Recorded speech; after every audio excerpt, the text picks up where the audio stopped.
throw. One-on-one, Davis has it. Touchdown! Carolina wins! Carolina is the Coastal Division champion! Javonte Williams to the left of Howe. He'll send him out into the flat right side. Howe looking, standing tall, lets it go, man there! Touchdown! Touchdown, Carolina! The pistol, Jackson behind him. Hands off to Jackson, he tried a jump pass, and it's intercepted! Surratt intercepts it! Holy cow, Carolina's gonna win! And off to Javonte Williams again, pops it to the left. Javonte leaps over a man, crosses the 50, trucks over a defender, spins by another. Goodness gracious, he's down to about the 15, and he did absolutely everything in one carry. Here's the shotgun snap to Aguilar. Drops back, pressure coming, Aguilar floats it up, incomplete! No flags! Head on back up the mountain! Carolina wins it in double overtime! Loftus, out of the shotgun, throws to the end zone, incomplete! Incomplete! The bell belongs to us! Carolina wins it! 47-45 in double overtime! Bernard fields it at the 26, heading to the far side. Gio at the 35. Gio, he's at the 50. No, he's not. Yes, he is. Gio is going to take it for a touchdown. Are you kidding me?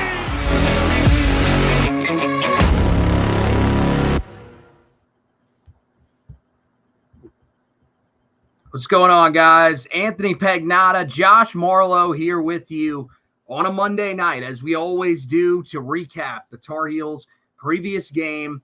And this Saturday, Carolina dropped their fourth straight game, a loss to Georgia Tech in Chapel Hill. But this podcast is as different as really any podcast that we've ever had to do. We have talked about death before in the Tar Heel community. We've talked about it in the last year with Eric Montross, with Joe Wolf, both unexpected passings. But the passing that happened on Saturday prior to Carolina's game on Cancer Awareness Day might be the toughest that we've ever experienced. Definitely on the blog side of things, the podcast side of things, this was different, because I don't remember there being a time where, especially the two major sports, I can't remember any instance. And I don't remember any instance in Tar Heel athletics at all where you have lost a current player or somebody that was a student coach, someone that was still on scholarship with the team. And that's what happened on Saturday morning when Tylee Craft passed away at the age of 23 after a 2-year battle with stage 4 lung cancer.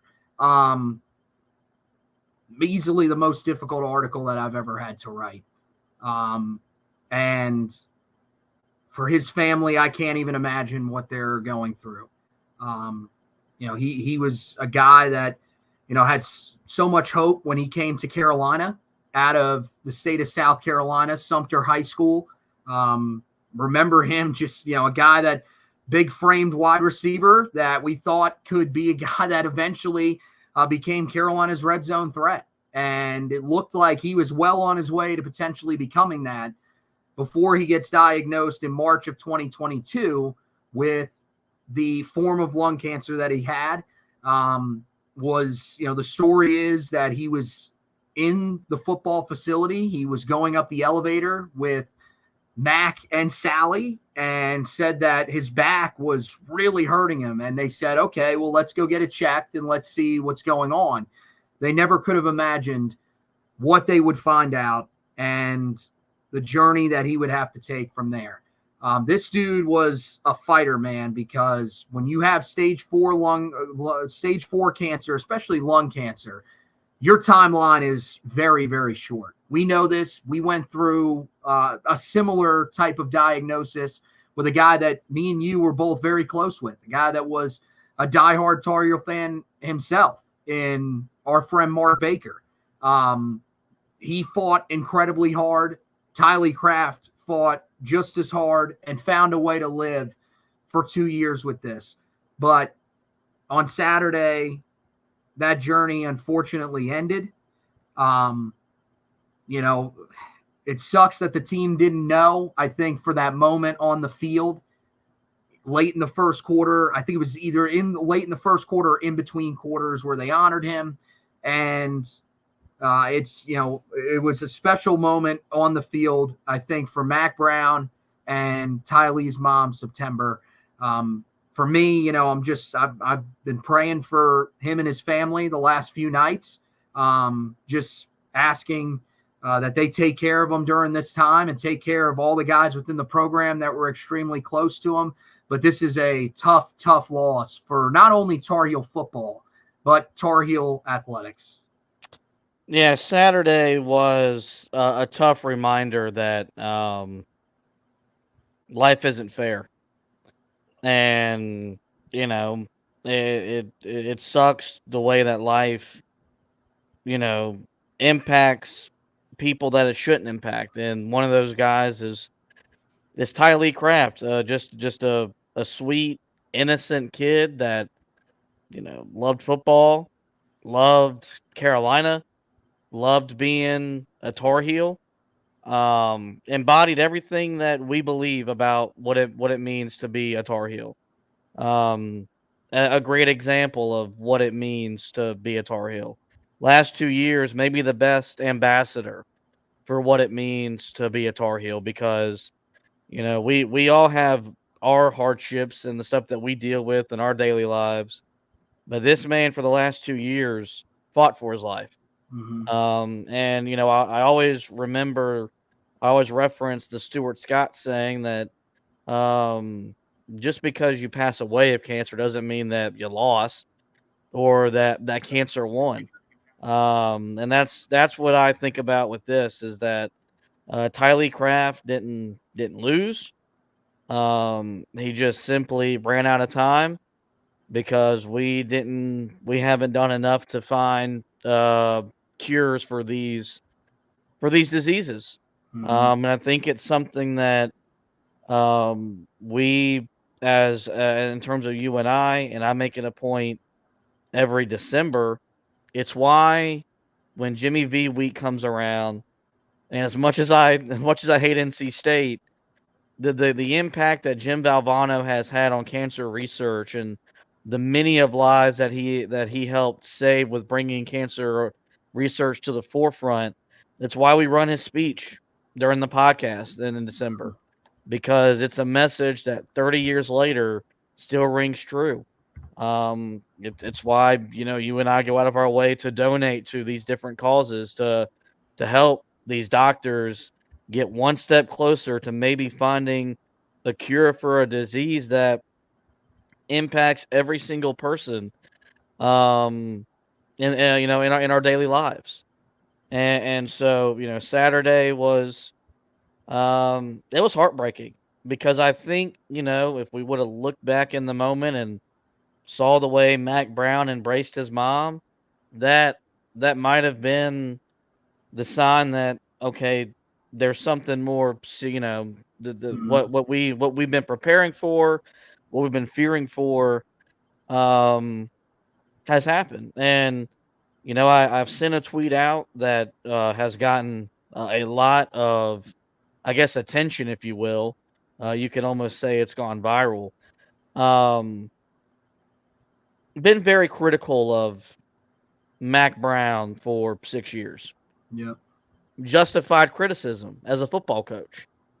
Um, what I'll never do is criticize Mac Brown, the man, because no matter what happens the rest of the year, what happens the rest of his time here, and in between his two stops, I've never been more proud to have him as my football coach than I was on Saturday. Because in a moment of pain, of hurt, of loss, of adversity, there was Mac Brown taking all that responsibility on. After Carolina lost a heartbreaking game, Mhm. a backbreaking, a game that, could very well impact this team's ability to go to a bowl game, may indirectly impact his job security. At 3:30 on Saturday, that didn't matter. But what mattered is that during Mac Brown's 2 stints in Chapel Hill, he's led this program with the type of character, the type of grace every program should aspire to have. Um, and, you know, I don't want to, I'm not walking back my criticisms of Mac Brown, the football coach, but Mac Brown, the man, is Roy Williams-esque, is Dean Smith-esque, Hubert Davis-esque. And I'm proud he's my football coach because um, you could tell by the way he embraced his mom and the way that he broke the news. There's a connection there that only him and Tylee will ever know. And that's what makes Mac Brown special. Because in a time where coaches are about me, he is here to give back to kids and impact and change lives. And he did that in the biggest way with Tylee Craft. Yeah, I mean, people have always wondered why he is such a great recruiter because they are critical of what he does on the field, whatever. He showed you exactly why he is as successful as he is. Because when he goes into that room with these parents and he tells you, I care about your child, he does. He remembers every name of these guys. I'm 28 years old. I can't remember names sometimes nowadays when people introduce themselves to me. For Mac, you could tell that was like losing a son. And I think you could say, well, most coaches would be like that. I get that. But I think for him, I mean, that's somebody that he will more than likely have a picture of him on his nightstand, and every night he will talk to him. That's the type of guy that Mac Brown is. You're right, man. And that's why it is so hard to have those conversations about Mac, and why when people say we should fire him, that's the reason you don't want to fire him, is because he is such a great guy. He has done so much for this program, but more so, he has done so much for every single player that is in that locker room, every single recruit that he talks to on the recruiting trail, that you want to give him that respect of him being allowed to step away when he wants to. But back to Tylee, I mean, this dude, I'm so glad that he got to experience some of the things that he did after the diagnosis. 2022, he receives the Disney Spirit Award for his fight. That's an amazing moment for him to receive that award at the College Football Awards, which, they're handing out the Davey O'Brien, they're handing out the Doak Walker, all that stuff. He gets recognized on that night. That was a great moment. And, all the things that they did, all the shirts and all that showing of support that he got from not only his teammates, but everybody on campus, the fans. I mean, multiple people that went to that spring game had signs that, were saying Tylee strong, whatever. Those are special moments for him. And I think that's another thing that's really special. And yeah, every fan base would be like that. But I'm glad that the Tar Heel fan base was able to do that for him. And, even the week of his passing, I mean, this dude, days before he passes away, he gets his master's degree. This dude was still going to school, man. For us, I mean, there's times where we just don't feel like getting out of bed in the morning. This dude was fighting through cancer and was going to school and was on the sideline, was trying to do everything that he could to be a part of the program, and eventually, as he told us this offseason, eventually get back onto the field. And that's probably what killed me the most, was remembering that when I was writing that article, that this dude said that his goal was to eventually get back out there and play for this team and play for Mack Brown. And I know he's not playing for Mack, but I hope that he's playing up there because he deserves it, man. Everything that he went through, he deserves to be able to play football again. And hopefully, he's getting to live the life that unfortunately he wasn't able to live as a 20-something-year-old. It's the life that we have been able to live. So, I mean, yeah, I think I speak for both of us when I say rest in peace, Tylee. We're praying for your family, man. Every chance we get, we're praying for your family, your mom, the rest of your family, everybody in the Tar Heel community. And I love that one of the other things that Mack Brown said is that we're going to have mental health professionals that are with the team that guys will be able to talk to because, look, the team as a whole was incredibly close with him. The guys in that wide receiver room were incredibly close with him, and even some of the other staff members. I mean, Lonnie Galloway, that was his best friend. Mitch Mason, a guy that's been going through his own battles with disease. That was someone he was really close with as well. So I applaud Mack for, saying that, look, we're going to have people that our guys can talk to. And, the thing is that moving forward, it's going to be incredibly difficult. But we're going to continue to honor him the best way that we can. One thing that was also stated, I think it was by Mack in the post game, was that not only will J.J. Jones wear Tylee's jersey, that's going to be a rotating thing throughout the wide receiver room. So J.J. was the first one up. J.J. was a senior. J.J., I believe, if I remember correctly, I think he was in the same class as him. If not, he was the guy that was closest in class rank to him. And so he got the honors of wearing it on Saturday, and it will be passed around the wide receiver room where there will be guys that will wear it throughout the remainder of the season, which I think is just an amazing tribute.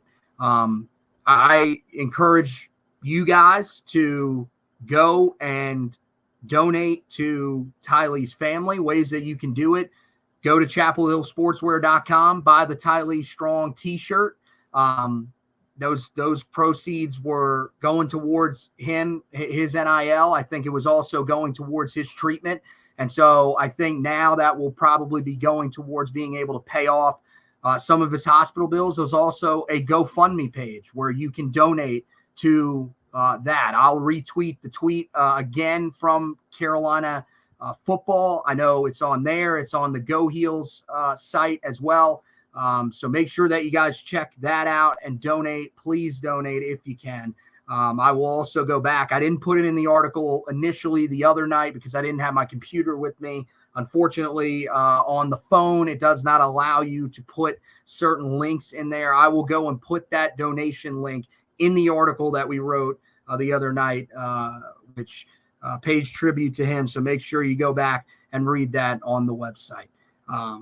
Once again, love the showing, the outpouring of support from the Tar Heel family, and let's continue to lift up his family and this team as much as we can during this difficult time.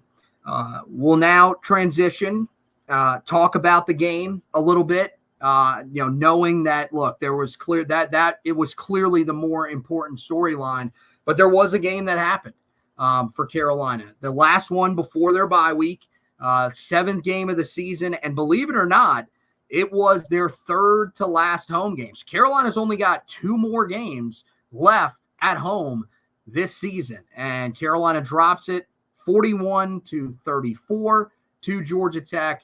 And this one, definitely one that's going to leave you pulling your hair out. Carolina with an opportunity late, final offensive drive to drive down, score a touchdown, and take the lead. or potentially win the game. Carolina, instead, there's a drop in the end zone by John Copenhaver, a great throw by Jacoby Criswell to split two defenders on 3rd and goal. Copenhaver, unfortunately, can't hold on to it. Carolina has to kick the field goal. But here's the thing. You can criticize Copenhaver all you want. When your defense, who had been really bad against the run the majority of the day, and don't worry, we're going to break that down. But they then come out after having stopped Georgia Tech on each of the last 2 drives rather quickly with their backup quarterback in the game because Haynes King was injured. They allow a 68-yard touchdown to Jamal Haynes, and Georgia Tech pretty much walks it off over Carolina. Carolina would get the ball back with an opportunity, but just wasn't enough time on the clock.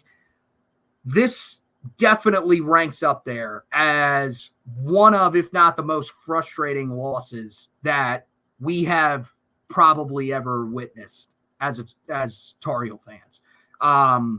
It's unacceptable. I mean, first of all, it starts with Jeff Collins. I don't understand how it was even possible that you were lining your safeties up that close to the box. I get it. You didn't think that there was any threat of them going deep with Zach Pyron in a quarterback instead of Haynes King. Doesn't matter. With the way your run defense was playing, you needed to have at least one safety back. Both safeties crash and come up close to the line of scrimmage. It opens up the middle of the field. The guys on the interior of your defensive line get blown back off the ball, and Haynes walks in for a touchdown untouched. What were your thoughts about that moment, and where do you ultimately think the blame needs to lie? Yeah, I mean, when the touchdown happened, I think I just laughed out loud because we invent ways to lose. Most teams find ways to win. We find ways to lose. 4 straight losses to Georgia Tech. I mean, even if this was prime ACC contending Georgia Tech, unacceptable. This is North Carolina. We got better athletes. We're deeper. We're more gifted, but we're not better coached. And I think that really showed up in another big way on Saturday afternoon. I don't understand how once you get inside the 10-yard line, we don't give our ball to the best player. Copenhaver, look, man, that's a play that's got to be made. The margin for this team is too small for us to leave touchdowns on the field. But then you just ask yourself, what all would have mattered? Would it have mattered had we taken the lead? I got to be honest. I'm almost glad that he dropped it, because if he would have caught that and we would have taken the lead and then given it right back on that, I think I probably would have been even more angry, because you had the win right in your hands. At least there it was, we're tied. We're going to overtime. Right. So what happened defensively, where you literally, Georgia Tech was clearly playing for overtime. As well as they had ran the ball all day, their thoughts at that point in time were, let's get to overtime, let's regroup, figure out what we can do offensively without Haynes King, and we could just run it from 25 yards in once we get to overtime, and our defense can stop them. And instead, I don't know, there was definitely a lack of awareness of what was on the line. There was clearly missed assignments, missed tackles, and then just a lack of effort to try and to try to run him down and make them still have to kick a field goal. And it's just frustrating, man. I'm sure this happens at other programs around the country. I don't know how many power conference programs go through this on an annual basis, where we lose games inexplicably because we can't stop the run, or whatever it is. So, a lot of frustration defensively with that coaching staff. I've lost a lot of faith in Jeff Collins. Because, I mean, this is now the third failed coordinator Carolina football's had. It's not just the players. It's a combination of the coaching isn't good enough, the talent isn't good enough, and how we haven't corrected this since 2011 is honestly mind-boggling. You have to try to be that bad at something to be as consistently bad at defensive football as Carolina has been for over a decade now. So I'm not surprised. Kind of numb to it after the way the last couple of years have gone, but I think it just sums up what this season, what this team, what this program's been the last couple of years, which has just been a head-shaking disappointment because what happened on Saturday has happened far too often in the last couple of years. Well, yeah, to a certain extent. I mean, that was just a great embodiment of what this year is. I mean, to lose in that way it's mind-blowing. Every time, honestly, every time that you think it can't get worse, it does. Now, I'm gonna choose to believe that it really can't get worse than that because, I mean, seriously, a team literally just trying to get to overtime walked into the end zone without even being touched. But, I mean, I don't know. I think, honestly, and we can talk about this more when we do the bye week edition of the podcast, you need to sit everybody down on the defensive side of the ball. And you just put it like this. None of you guys are safe right now. Your jobs are not safe. The next 2 weeks, maybe you say, okay, well, we want to at least be able to game plan for Virginia. We want to have our guys ready to go by Monday or maybe Tuesday of next week, whatever. The next week is about figuring out who has heart and who wants to play. I don't care if it's Kamen Rucker, if it's Power Eccles, and I'm not singling those guys out and saying they're the issue. I'm saying it doesn't matter how long you have been a part of this defense. Your job is on the line. Show us who cares. Because if you don't care, you ain't playing. It's that simple. Because at some point, you have to get fed up with what is going on. That's the thing with me is at times it's just, is anybody mad about what's happening in these games? Well, and I think that's probably what pissed me off the most is I look at my sideline after a game-winning touchdown after we worked so hard to get back in the game. My head coach isn't mad. I'll give him a pass, all things considered. Well, that's the thing, right? We have to consider that for this game, but it's every game. It's every game. Jeff Collins, I know it's a different era. I get it. There should have been a face mask pulled and someone should have gotten a stern talking to. I'm not even saying go that. Look, I'm not saying go full Kirby. Okay, you don't have to body check a dude, but like, can we just have somebody ask, hey, what the hell's what happened? What happened? Like, in our for our defensive players, they almost looked relieved that it was over. Like, well, we don't got to go out there and give up more passing yards, rushing yards, more touchdowns. So right. It's just this acceptance of.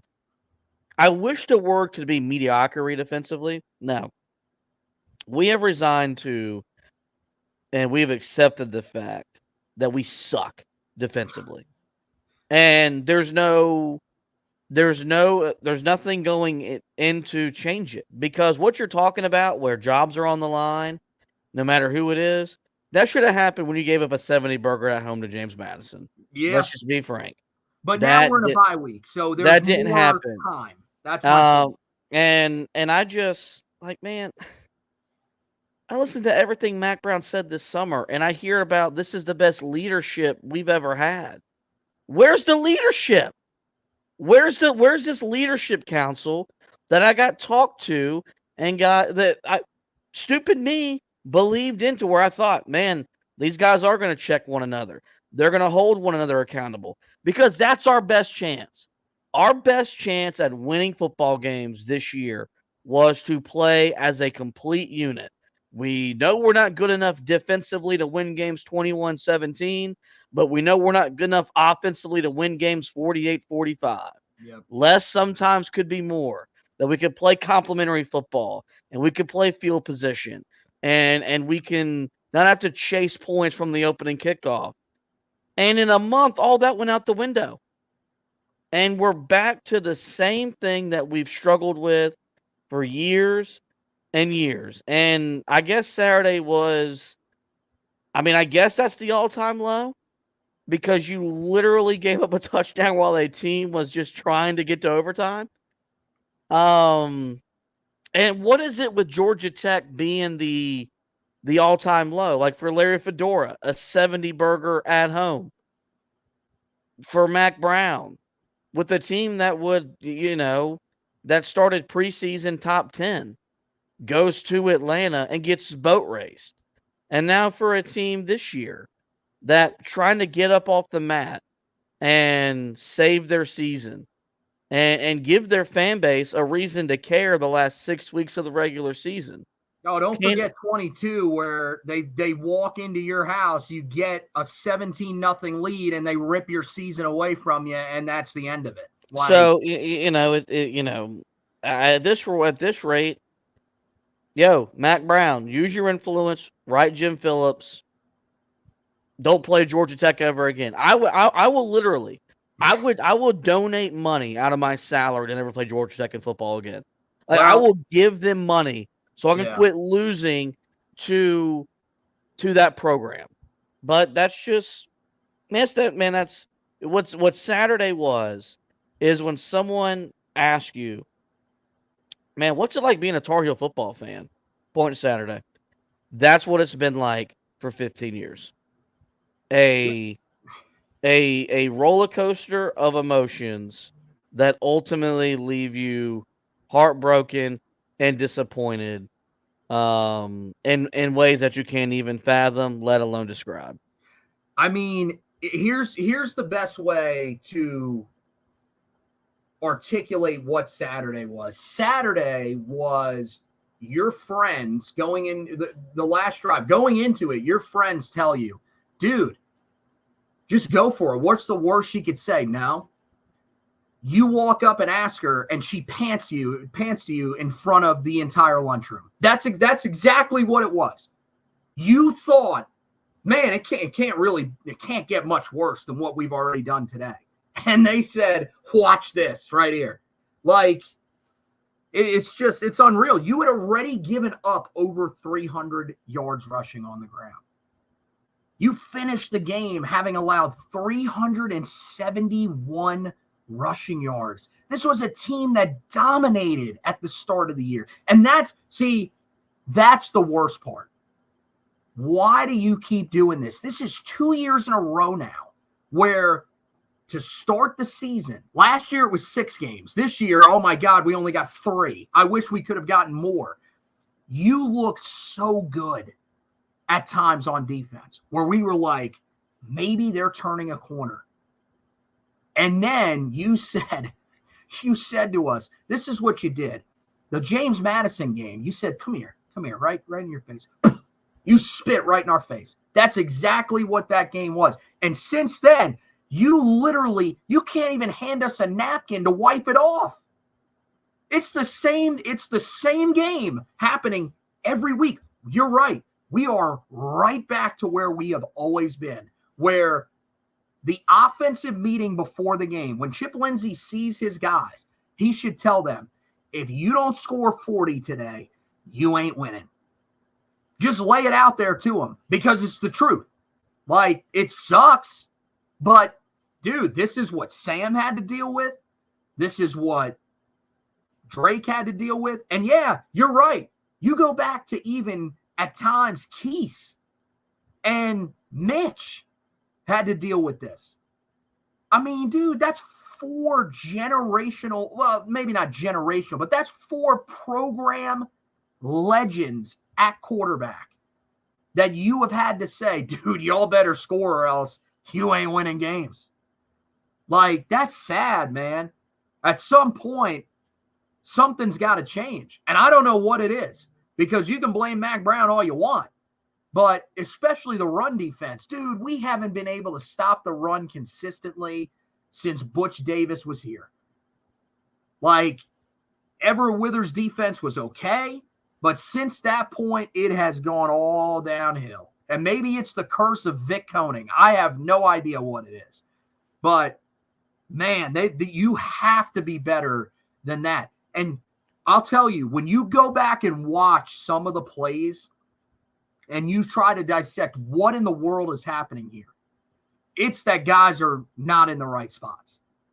It's not your defensively. Your defensive line can't win at times up front. That's its own separate issue. The only guy, I've said it all year, the only guy that wins consistently up front in the run game is Travis Shaw. And here's the thing. When he consistently wins up front, but nobody else is, well, especially your edge rushers, we're just going to run outside. We'll run to the C and D gaps, and how are you going to stop us? So, I mean, look, you can blame those guys all you want. The guy they are really missing is Cedric Gray, because Power Echols and Amari Campbell, look, man, y'all have shown flashes. There have been moments. I saw way too many times on Saturday where they are overrunning gaps. A guy simply just cuts back, makes the right decision, but you've overrun the gap because you are guessing. Man, football, especially defense, you can't guess. It's reactionary. It's who can react better than the other guys. This group, they can't react. And don't even get me started on the safeties. I mean, for the love of God, can we see DeAndre Boykins in the game to help us stop the run? Especially the other day. When you get to a point where Haynes King isn't in the game anymore, how about you put the guy that specializes in stopping the run in to stop the run? That ain't Stick Lane anymore, dude. It was last year. He ain't the same player. He ain't good. He's not. Jakeem Harris, not great. So at some point, like, can we try other guys out there and just see if it gets better? I get it. Your leaders at linebacker, they just simply have to make plays. They got to be better because the guys behind them, you're not putting them in the game and they're making that much of a difference. But in the secondary, it's got to be better. Until this team learns how to fill gaps better, I don't see this run defense getting any better. And you're not going to win games like that. No. It's just, I mean, I hate to say that's the reality of the situation. That's the reality of the situation. They're poorly coached. They're not held accountable. They're not good enough to begin with, and it's at this point it's a comedy of errors. And in year 6, that shouldn't be happening under a third coordinator. And I honestly I don't know what you do to fix it. Like I at this point I've run out of ideas, because I thought Gene Chizik could fix it, because I saw what he did in 2015 and 2016 with less talent, with less depth, and I had a coach outwardly tell me, yeah, I didn't adjust my scheme to the advancements of offensive football in my 5+ years away from being on the sidelines. And I said going into the game, and like I know that they got to do stuff, because they're all friends with these guys. Jeff Collins, man, outwardly be pissed off that you're going up against the school that fired you. Make it known that it was personal. Like the coach that you're coaching against, reportedly, I was told, hates your guts. Like it was personal for him when he was coaching with you. And it's evident why after they fired you, why Georgia Tech is a competitive football program in the ACC. very good chance Georgia Tech, depending on Haynes King's availability, could beat Notre Dame this weekend in Atlanta. Like that. But our defensive coordinator, what's his name? The Minister of Defense? Is that what his nickname is? Yeah. He ain't ministering anything. The Minister of Disaster is what it is right now. And so,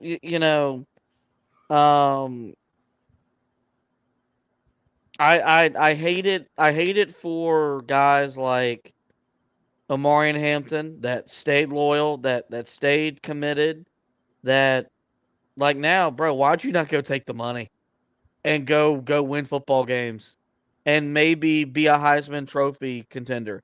I feel bad for Jacoby Criswell, a guy that transferred back, not knowing if he would have a chance to play this year or not.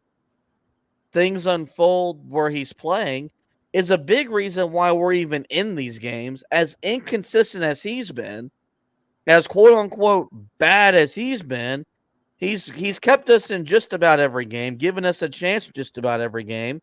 But even for him, it's not enough. I just feel bad for so many different people because it's the same thing that has let this team, this program, and this fan base down year after year. Like, we are literally the ACC version of Texas Tech, where like Texas Tech has experienced this same problem since Graham Harrell, where they have prolific quarterback play, they can score on any on any defense in the country, but their defense could not stop you and I if we were out there playing. And I mean, at this point, I'm only half joking. Like that's what we have resigned to. And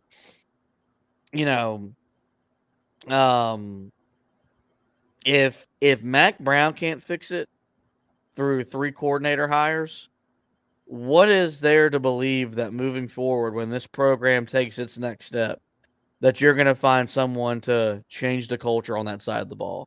Because if a Hall of Famer with a national championship can't do it, why am I to believe that an up-and-coming Group of 5 head coach or a recycled Power Conference head coach is going to fix the problem either? Well, because if you don't, you're probably going to end up where I was back in June, in a mental hospital. I mean, honestly, like at that point, like, what's there to believe in? Like, I'm sorry. Like, that's where you'd be at. So, I mean, look, I'm willing to believe that if you get the right coach, they could change it. Again, to me, it all goes back to a culture thing, because when, with Larry, we knew, man, Larry was a guy that wanted this offense to be great. And to be honest with you, I think we kind of bought into that, because that was the biggest issue for Tar Heel football under Butch Davis, was that the offense wasn't great. It wasn't bad. It wasn't like it was killing you, but like, yeah, I mean, it was still a thing that was a little bit of an issue that you said, if we could just get a dynamic offense, especially with how college football is changing. Well, you got that. And then the thing was, okay, we're going to continue to bring, we're going to combine guys. It really all went downhill when they said, you know what we're going to do? Because Larry loved doing this. We saw it offensively when he had guys, 3 different offensive coordinators call a play. Each down was theirs, or whatever the hell that was.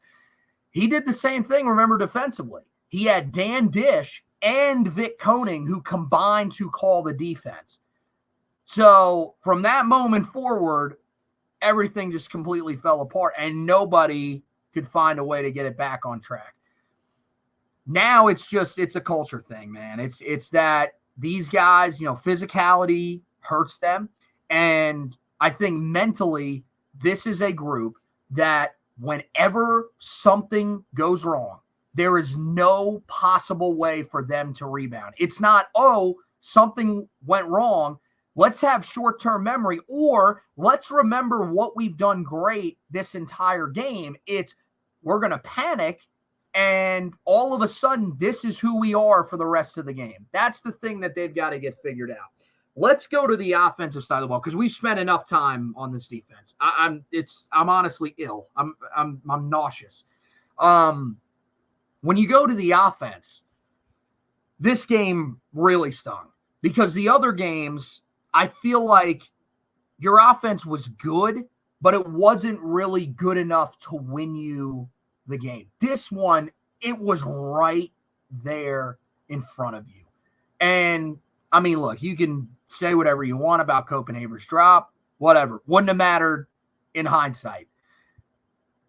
I think you learned that Jacoby Criswell is perfectly fine. These people that wanted to tell you that Jacoby Criswell is not a good quarterback and that, they're just leaning on the run game. Criswell is doing just barely enough. He's costing them games. Look, he fumbles the ball early in the game. That could have been a moment that unraveled the whole day, and this could have gotten real ugly. That did not happen. I thought what you saw was when he started running the football, that opened up a lot of different things for him. And we've been begging for this from Chip Lindsey to call plays to help him do that. This was not designed runs. This was what we saw from Sam and Drake, where you drop back, there's nothing there, and you just take off up the middle. You step up where your guard center used to be. You step through those gaps, and there you go. Up the field, you're able to pick up a first down. And when he was able to do that, that changed the whole mindset of Georgia Tech's defense. That allowed some of those routes in the middle of the field to become open because those linebackers would have to step up. Or there were just times where they would blitz. You get enough of a lane, Jacoby's taken off. There's no one there. I thought that was something that we didn't see in his first 3 full games as a starter that we should have been seeing. And I think, honestly, it was perfect. It was what you needed, and it allowed them to move the ball. I feel really confident with Criswell. What I like to see is completion percentage come up a little bit, certainly. I think that's probably the one thing. You've seen guys that in years past with Sam and Drake, man, they were completing like 60%. Jacoby's more of a guy that's going to be around like 55%. I'd like to see that become a little higher, but he is capable of leading this offense to wins. I think the thing is he going to be able to get enough help on the other side for him to do enough to lead this team to a bowl game? Yeah, it's honestly 2014 Marquise Williams in 2024. I feel that. He's not the issue. He's getting better and better every single week. The offense, I think, is growing and maturing with him. But he has to play as mistake-free football as he possibly can, which is asking a lot for a guy that has started how many games? 5 at the college level? Yep. Like, if you take away how old he is, and he's technically, a redshirt junior, I think is what he technically is, because I think he has another year of eligibility. Yeah, he's a grad student, but yeah, technically he is a junior on the field, yes. He's an inexperienced quarterback because he hasn't played a lot. Like Marquise Williams in 2014, a guy that kind of took a different path, who arrived on campus in 2011, 2012, was not with the program, came back. But once they made him the quarterback, you could see what led to 2015. I'm not saying that Jacoby's going to have that type of year if he's a quarterback next year, but you can see a scenario where if Carolina was just adequate defensively, this guy could win 8 games. Yep. This guy could win 9 games. He's not the problem. And look, I can nitpick the fumble. I can nitpick maybe he doesn't have the greatest pocket presence, the greatest feel for a pocket, but he's improving on that every single week.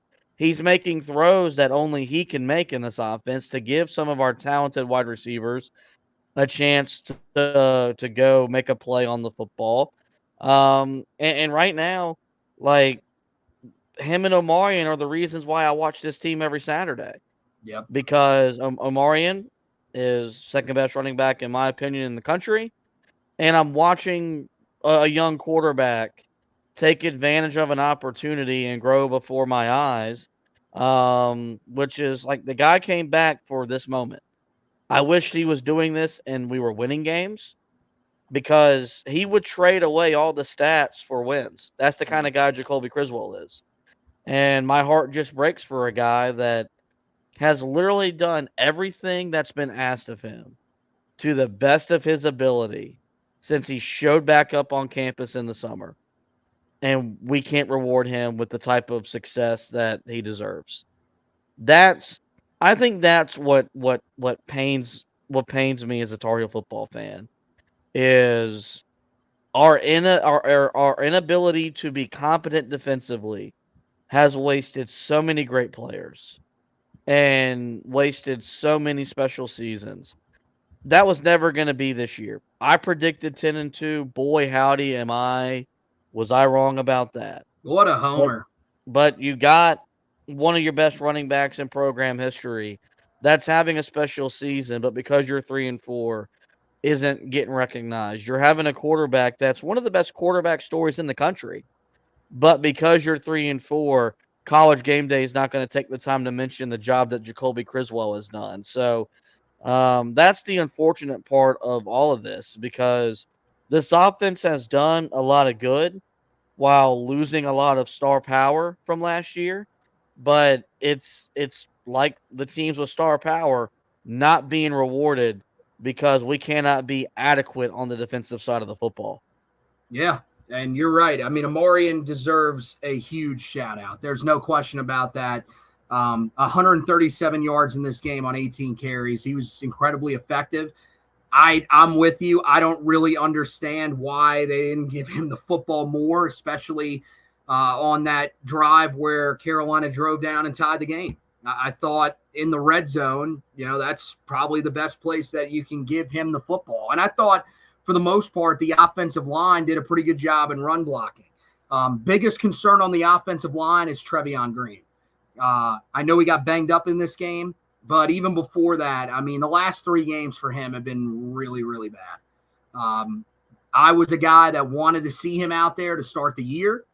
I think that now I would like to see what Ja'Kiah Leftwich can do at some point. At least start seeing him a little bit more when the struggles are happening because Trevion Green, I mean, he's allowed 21 quarterback pressures and 5 sacks. That is by far the most on the team.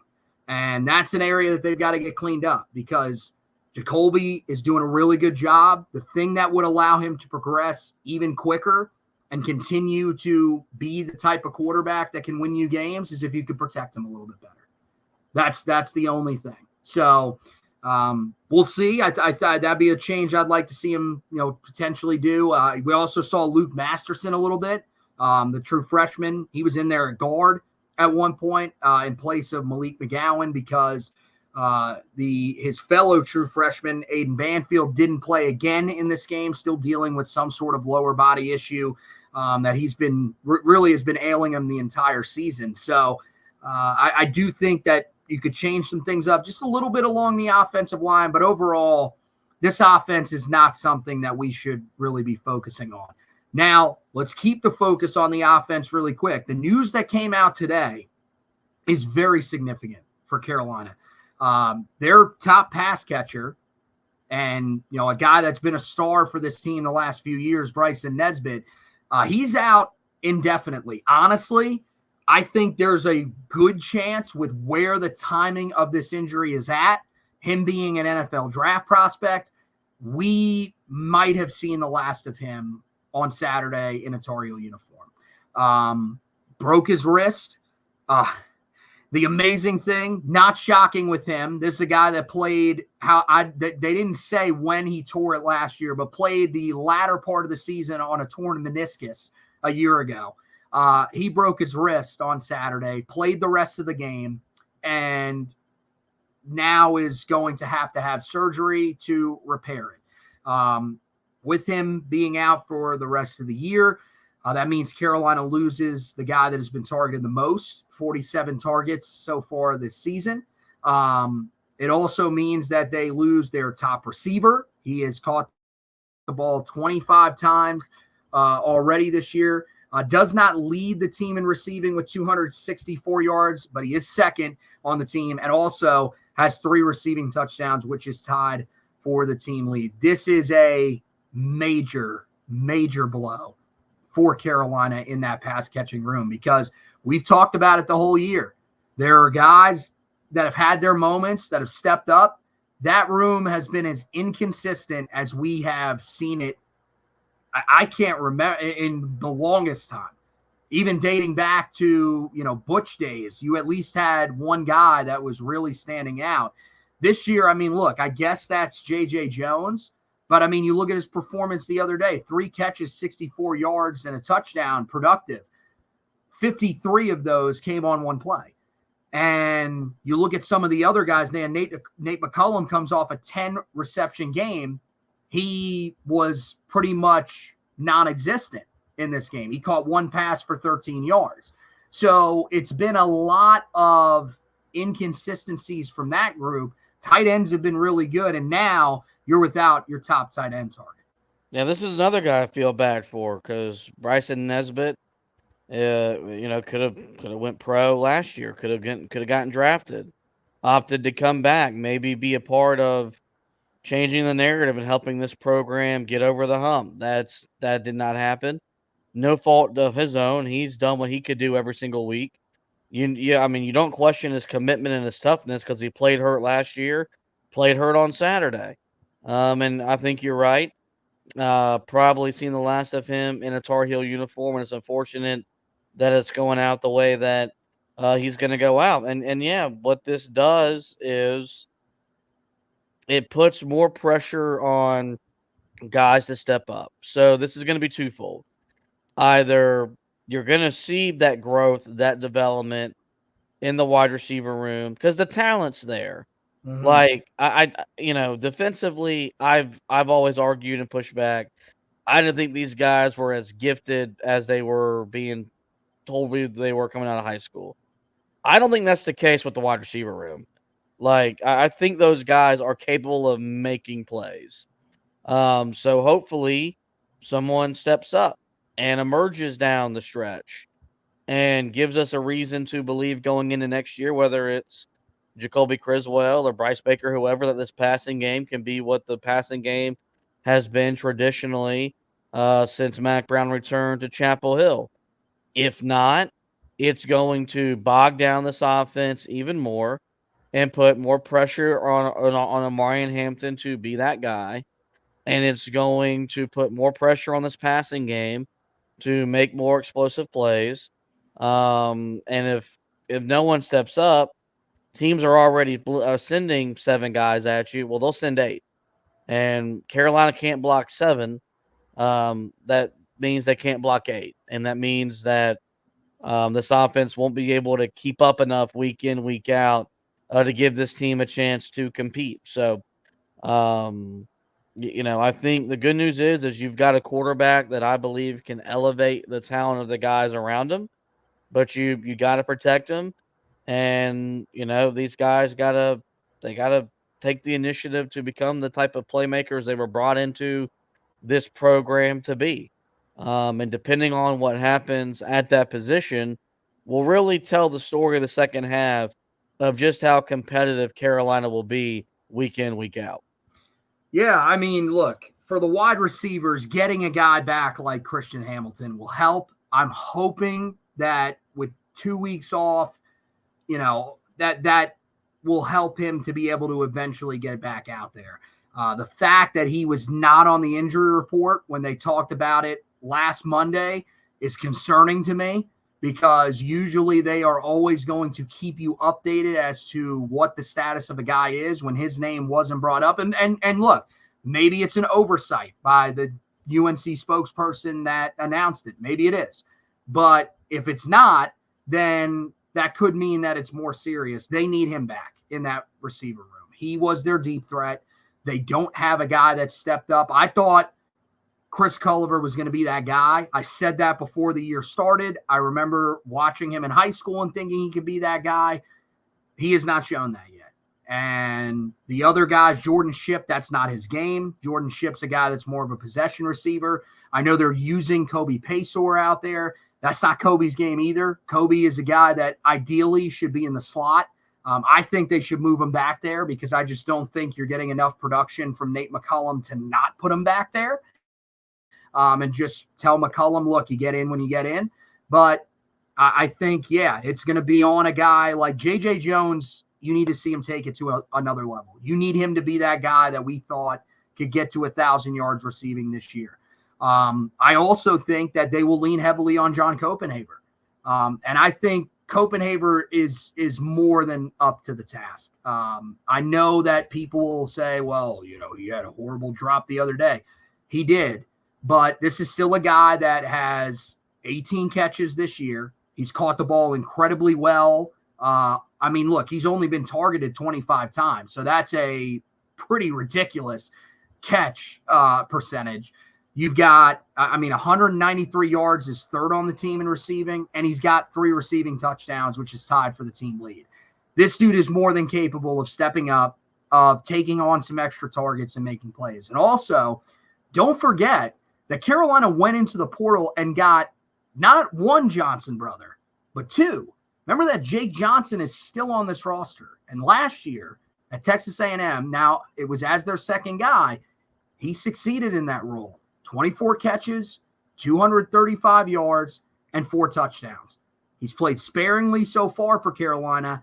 I would expect to see him more over the coming weeks. And if they step up and can form a really strong duo, which I think they can, Carolina, I think, will be fine there. That's going to more than likely, that's right. Copenhaver is done after this year. So Jake Johnson will be your guy next year.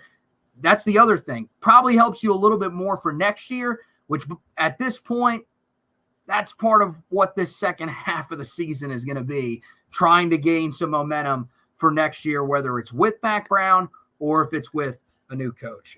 So, guys, you can head over to the website, check out that article on Bryson Nesbitt's injury, a little bit more in depth as to what Carolina's losing and what to expect from the guys that are behind him that now have to step up in his absence. Also, you can go back, check out that Georgia Tech recap, all my takeaways from that game. Definitely one that, we waited until Sunday to put out because it wasn't the most important thing, but do encourage you to check that out as well as all the other coverage that we have there on the website. We're in the bye week. That means that we will get to our midseason grades, and these could be some ugly ones. Let's just say this is probably not a report card that you would want to take home to your parents, especially for me as someone whose parents wanted to see A's and B's as opposed to C's, D's, and F's. And there could be a lot of those, particularly on one side of the football. So keep an eye out for that here. And of course, guys, basketball is off and rolling. You had the blue-white scrimmage over the weekend. Josh has you covered on that. What to watch for tomorrow night's matchup with Memphis in the exhibition game. We'll, of course, have coverage after that, both on the website and on the podcast side of things. So make sure you're keeping up with that. And then after that, 2 weeks from the start of the season, or at least the second exhibition that Carolina plays when they face Johnson C. Smith. So basketball season is right around the corner, and I know you guys are fired up just like we are for what should be another exciting season. So the best thing to do if you're a Tar Heel football or basketball fan is to head over to the website, HeelToughBlog.com every single day for the latest news and the best opinions on the Tar Heels. Also, make sure that if you are a listener to the podcast, even if you're not a listener and you're watching us here tonight, make sure you head over, subscribe to the podcast, the Heel Tough Blog podcast, and the Four Corners podcast. If you guys want to go back and listen to the show on demand, those are the best ways to do it, especially if you're in the car. Look, I know we are some dead sexy individuals. If you're in the car, you don't want to be watching us. You want to be focused on the road. So go download the podcast, listen to us.